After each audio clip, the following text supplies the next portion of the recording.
Mga tol, nag-iingay na ba yung timing chain nyo kasi sumasayad na? Kasi maluwag na mga tol. So panoorin mo ang video na to dahil magpapalit ako ng timing chain mga tol. So bago tayo magpalit, intro muna tayo.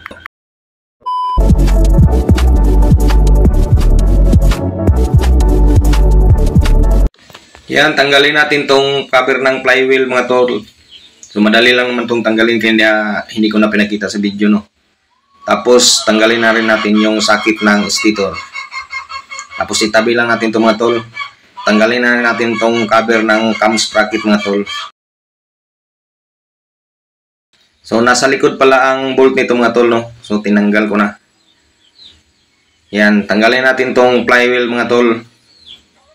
So bago natin tanggalin mga tol, kailangan naka-top yan mga tol no. So, tanggalin natin gamit lang tayo ng bakal na T-wrench mga tol yan. So may bukol dyan sa magneto mga tol, sa flywheel. Yan natin ikalang yung bakal mga tol no. So yung T-wrench yung ginamit ko para hindi iikot yung magneto pag tanggal natin dyan sa bolt ng cam sprocket mga tol. So luwagan lang muna natin mga tol. Pag lumuwag na siya, tanggalin na natin tong flywheel. So 14mm sa ang pagtanggal nito mga tol. Yung bolt ng flywheel, nut pala mga tol, 14mm yan. So kailangan natin ulit para hindi ikot yung flywheel mga tol.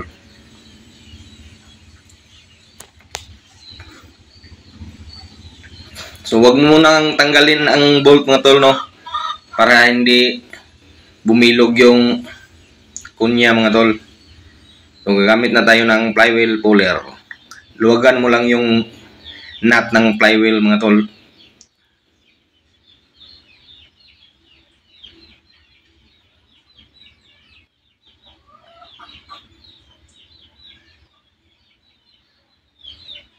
Yun, pag tumunog na siya mga tol, tanggal na yan. So pwede nating tanggalin yung flywheel puller mga tol.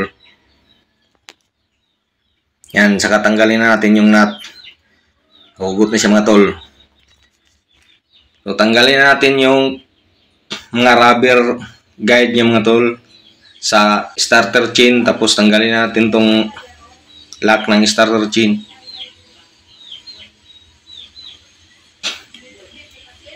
Tapos tanggalin natin tong circlip mga tol para matanggal natin yung starter chain mga tol. Yan, sabay yan. Tapos may dalawang bolt dito mga tol sa cover ng magneto kit.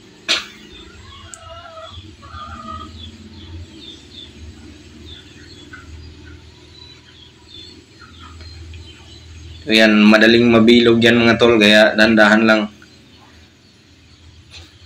Siguraduhin nyo na malaki yung screw na gamit yung mga tol. Tapos pukpukin lang natin ng dahan-dahan yan para lumuwag siya ng kaunti mga tol. Saka natin hugutin gamit lang tayo ng vice grip. Pitin lang natin ng vice grip yan mga tol. Yan, tapos pukpukin natin ng dahan-dahan siyempre mga tol, dahan-dahan lang.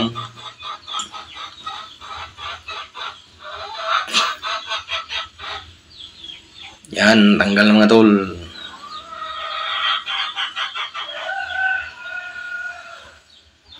So yun, nakita na natin yung timing chain. Tanggalin na natin to kasi niluwagan na natin kanina para matanggal natin yung cam sprocket mga tol. Pukpukin na natin yan, nahulog na. So tanggalin natin yung cam sprocket. Tapos tanggalin natin yung roller guide nya dyan sa gitna mga tol. Yan, 10mm yan mga tol. Bolt nya yan.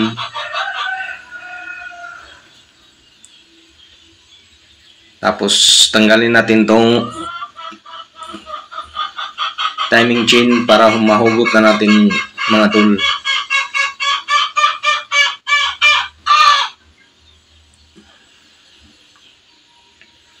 So, bilis-bilisan lang natin mga tol para hindi humaba yung video natin, no?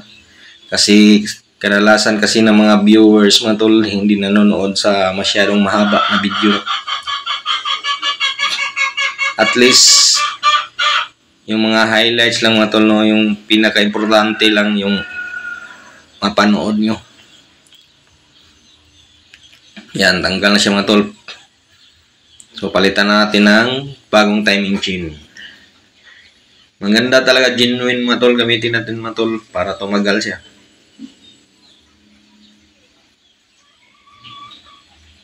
So, genuine timing chain to mga tol. Tapos, palitan na lang natin ng mga bagong roller guides mga tol. Para isang buong palitan na lang. Yan, pasok natin yan. So, gagamit lang tayo ng alambre mga tol. Pag mahirapan tayong pasok sa timing chain na bago, yan, gamit tayo ng alambre. Sungkitin natin yan.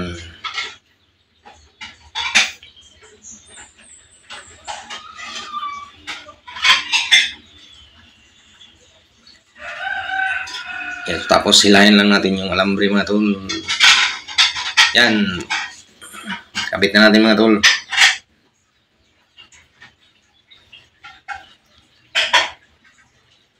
Tapos ibalik na natin yung bago na roller guide mga tol. So magpalit na rin tayo ng mga bagong roller guide, no? Para isang buong palitan na lang mga tol.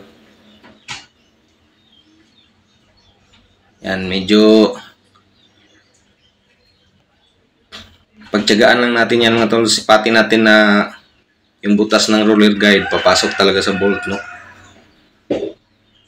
Yan, ganyan. Sungkit-sungkitin muna natin mga tol. Kasi pag hindi pumasok dyan sa butas mga tol, hindi ikot yung roller guide mga tol, madaling masira.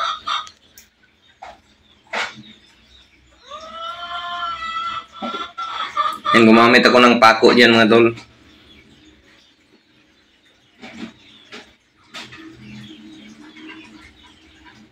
Yan, so lagay ko na yung bolt kasi kita ko na yung butas. Tapos itis natin mga tol kung umiikot siya, no? Bago natin higpitan.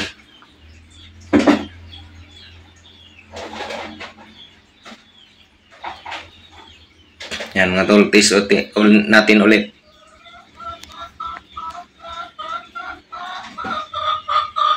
So umiikot siya mga tol, no?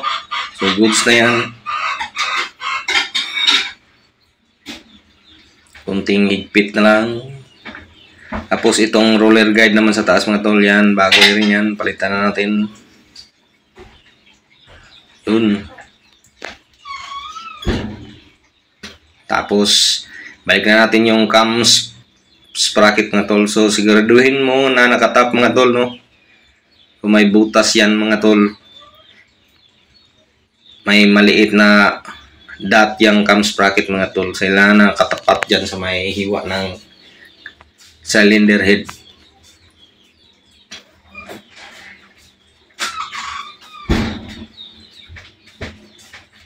Yan. Tapos yung kunya ng sigunyal mga tol, dapat nakatapat din doon sa may cylinder head mga tol, no? Yan ang ibig sabihin na nakatap yung piston. So balik na natin yung cover niya mga tol. So nilagyan ko ng pako yan mga tol para hindi mahulaglag yung maliliit na o-ring, no?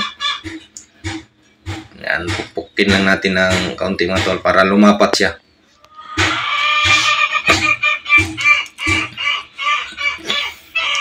So lalagay na natin yung bolt mga tol, higpitan na natin.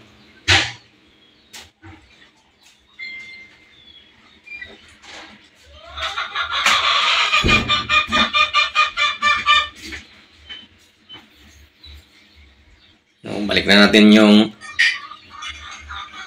starter chain mga tol, tsaka yung Bendix drive. Yan, sabay yan sa dalawa mga tol. Tapos lagyan natin ng circlip lock.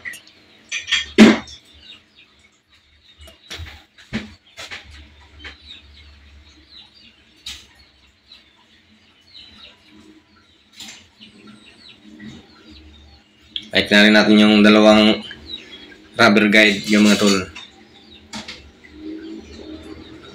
Tapos yung lock ng Bendix drive.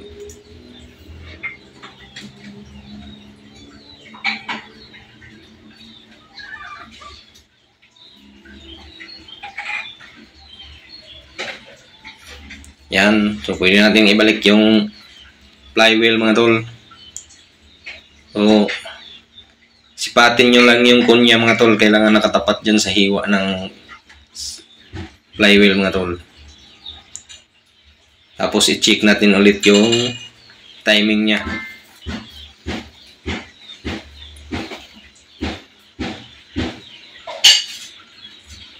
Yan. Ipitan na natin yung flywheel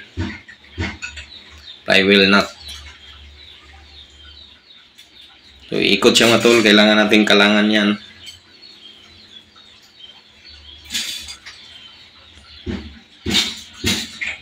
So, mahirap dito pag gumamit ng T-wrench mga tol. So, gagamit lang tayo ng maliit na bolt.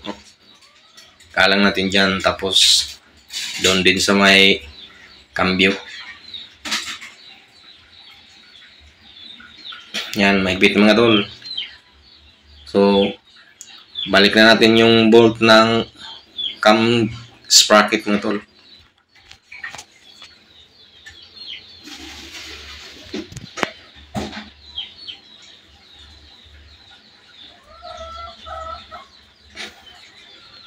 So, okay na mga tol.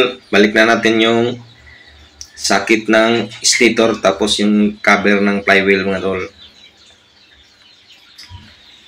Yan, tapos mayroong 4 na bolt yan mga tol. 8mm.